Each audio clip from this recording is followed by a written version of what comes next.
है कि सर गंगोत्री से निकलती है या गोमुख से निकलती है। हमारे हिसाब से भैया कहीं नहीं निकलती है, और आप भी अगर कंसेप्ट समझेंगे ना तो इस तरह का क्वेश्चन कभी पूछिएगा ही नहीं।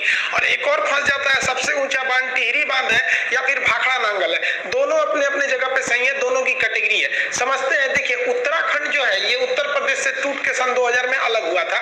उत्तराखंड को बेसिकली दो भागों में बांट सकते हैं। इसका पूर्वी भाग थोड़ा सा छोटा है जिसे कुमायूं कहते हैं, और इस साइड का भाग थोड़ा बड़ा है, गढ़वाल कहते हैं। गढ़वाल जो एरिया है यहाँ बहुत से बड़े बड़े हिमानी का मतलब है ग्लेशियर, जहाँ पे बर्फ के पहाड़ होते हैं उसे ग्लेशियर कहते हैं। वहां से कई नदियों का उद्गम होता है। अब इन ग्लेशियर यानी पहाड़ों के ऊपर से बर्फ कहाँ जाता है, तो जैसे जैसे ऊंचाई बढ़ती है प्रत्येक 165 मीटर ऊंचा जाने पर 1 डिग्री टेम्परेचर में कमी आने लगती है। ये कमी क्यों आती है ये एक अलग टॉपिक है। बस इतना समझिए कि जब आप जमीन पे रहते हैं तो आपको कई जगह से उष्मा मिलती है। सीधे सूरज से मिलता है, इधर का दीवार गर्म, इधर का दीवार गर्म, हवाएं गर्म, नीचे का जमीन गर्म, तो कई ओर से हवा गर्मी आते रहता है, तो आपका टेम्परेचर ज्यादा रहता है। जैसे जैसे आप ऊपर जाते हैं तो जो नीचे की अगल बगल का वातावरण था वो तो छूट गया, अब केवल आपको सूर्य की गर्मी मिलती है, इसलिए ऊपर जाने पर टेम्परेचर घट जाता है। टेम्परेचर घटने से जो हवा की नमी होती है, जैसे नमी हमेशा हवा में बरकरार रहती है, गर्मी में दिखता नहीं है, ठंडी में दिखता। हम जब सांस छोड़ते हैं ना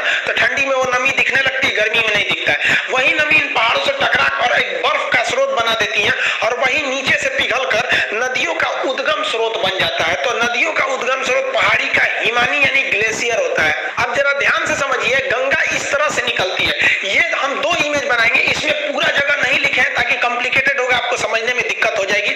जबकि अगर आप दूसरा इमेज देखेंगे तो उसमें हम सारी नदियों का नाम वगैरह लिख दिए, इसको हम आपको शॉर्ट लेने का टाइम दे देंगे। अब यहाँ समझिए, सबसे पहला जो एक जगह है उसका नाम है बद्रीनाथ। उस बद्रीनाथ में एक जगह है संतोपत हिमानी।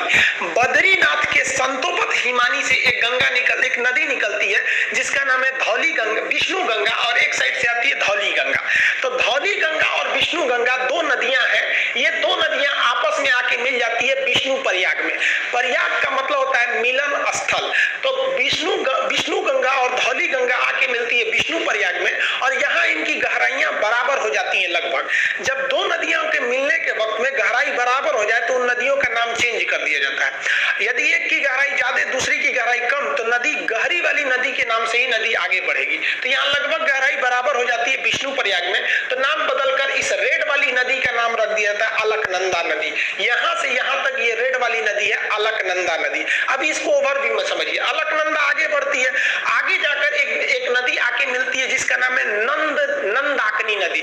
मंदाकिनी अलग है और नंदाकिनी अलग है। नंद लाला जो है नंदाकिनी नदी आके मिलती है, तो वो नंदाकिनी नदी कम गहरी है, अलकनंदा ज्यादा है, तो नंदाकिनी यहीं समाप्त हो जाएगी भूगोल के हिसाब से। अब ये भी जगह तो मिलन स्थल हो गया। मिलन स्थल को प्रयाग कहते हैं, चूंकि नंदाकिनी नदी मिली है इसलिए इसे कहते हैं नंद प्रयाग।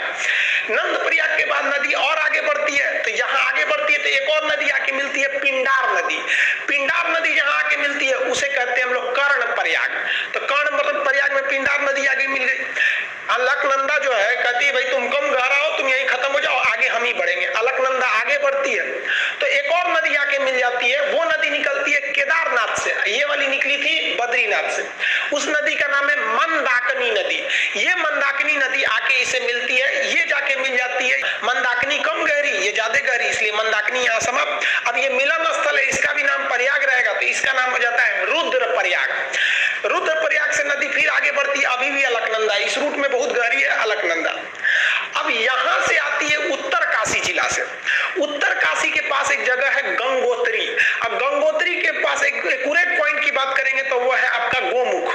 वहां से एक नदी निकलती है जिसका नाम है भागीरथी नदी। ये भी बहुत बड़ी नदी है और उत्तराखंड के लोग मुख्य रूप से इसी को गंगा मानते हैं, ये वाले साइड को, ये उसकी सहायक समझते हैं। तो भागीरथी निकलती है, तो इस भागीरथी के बीच में एक नदी आके मिल जाती है भिलांगना। छोटी सी नदी कहती है भागीरथी चला यहीं पे खत्म हो जा। भिलांगना इसको लेके आगे बढ़ जाती है, और भागीरथी भिलांगना को लेके आगे बढ़ जाती है, और भागीरथी जाके इस अलकनंदा में मिलती है देव प्रयाग के जगह पे, और यहाँ पर दोनों की गहराई लगभग बराबर हो जाती है, तो इसका नाम हो जाता है गंगा। अब आप बताइए, गंगा तो इतनी नदियों से मिल के बना है, अब इसको याद करना बड़ा टफ है, तो उसको तरीका समझिए याद करने का। देखिए, विष्णु भगवान थे, इन्होंने अवतार लिया, तो कृष्ण भगवान का अवतार लिए थे ये। तो बचपन में कृष्ण भगवान का नाम क्या था? यशोदा का नंद भगवान क्या बने, नंदलाल बने।